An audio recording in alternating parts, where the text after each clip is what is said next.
Balancing the economy, land, labor, capital, when in balance, gives prosperity to all, presented by Nigel Gittins.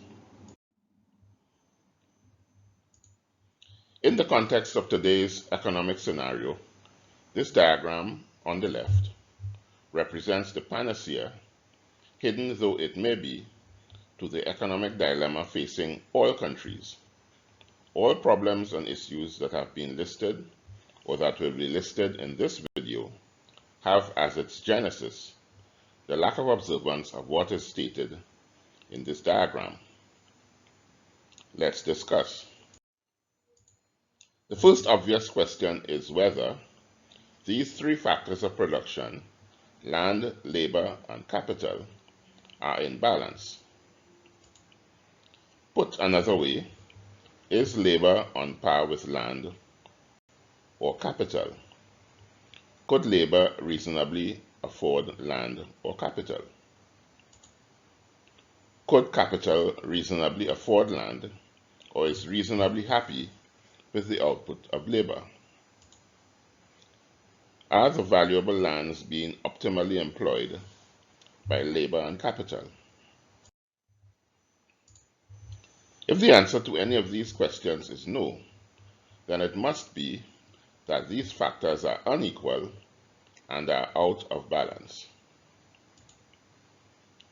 Is this imbalance related to the plethora of socio-economic problems now confronting Trinidad and Tobago or anywhere else in the world? Let's have a look at another diagram which depicts schematically what's happening on the ground in any community.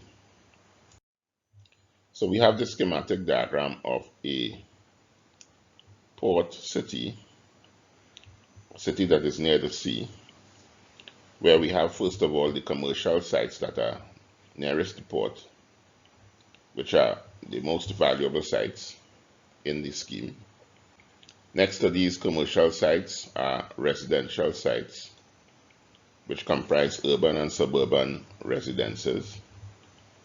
Further inland, we have the industrial sites, and then further inland, we have the agricultural sites. And then beyond these sites are lands that are not in production. But we would notice that within and around these sites, all these sites are vacant sites. So these sites are really the wealth profile of the landscape. Commercial sites being the most valuable, and then the residential sites adjacent to them, and then the industrial sites, and last of all, the agricultural sites. In this diagram, we represent the typical economic activity that would prevail on the landscape of many countries. In many port cities of these countries, we can find commercial activity adjacent to the port, and these lands would be of high value. Adjacent to these, we would have residential and recreational sites of lesser value, where the people who frequent these commercial sites would reside. Further out, on lands of still lesser value, you will have industrial and agricultural activity. And then you will come to lands that are not engaged in any economic activity at all. You will notice as you traverse throughout the economic landscape that there are valuable sites, be they commercial, residential, industrial, or agricultural, that are either vacant, underutilized, or carrying on the wrong economic activity. The question is, does this phenomenon relate in any way to the levels of unemployment, underemployment, lack of economic activity, and business depression that we are now witnessing? What impact would there be on the overall economy if these non-producing sites were brought into use? That's the first question. Second question, are the owners of these sites deliberately holding them out of use or cannot get the capital to bring them into use? Question number 3, what mechanism or measure will force these sites to come onto the market and trade with each other? The answer to the third question is site value taxation, which is the taxation of the market value of the site, either in whole or a significant portion of it. Would this measure have a positive impact on unemployment and underemployment, business formation, diversification, and a growth in the GDP of the country? Would it bring balance to the economy? Could this site value tax be passed on to the consumer? The answer is no, because all valuable sites will now be subject to the tax. The consumer will likely have the option to purchase at another site or seek another site for business setup if he is an entrepreneur. In both instances, the prices will be exceedingly more affordable. Other benefits to be had from such a fiscal approach by the state include, but are not limited to, employment throughout the economy with salaries and wages that have real purchasing power, significantly reduced reliance on the state for employment, housing, and social services. The impact on the environment would be positive as towns and villages become more compact and urban sprawl is eliminated. The incidence of undesirable taxation on labor and capital can now be shifted onto valuable land, which will be much less onerous on the ordinary citizen.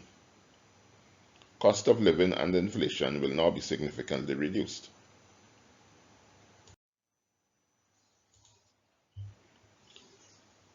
Conclusion.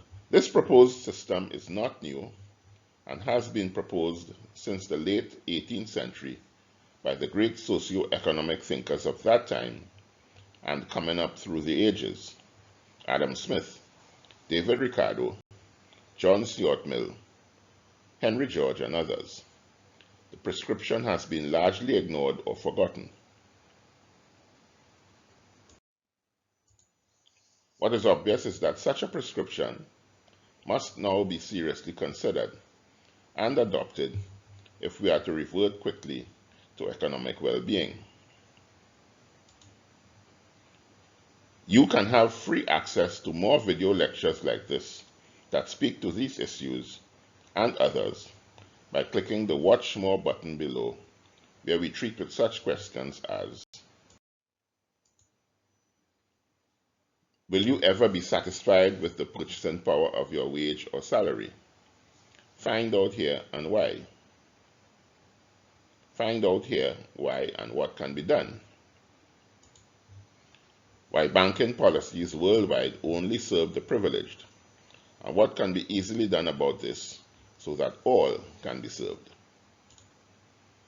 The unequal values of the practice of production, land, labor, and capital.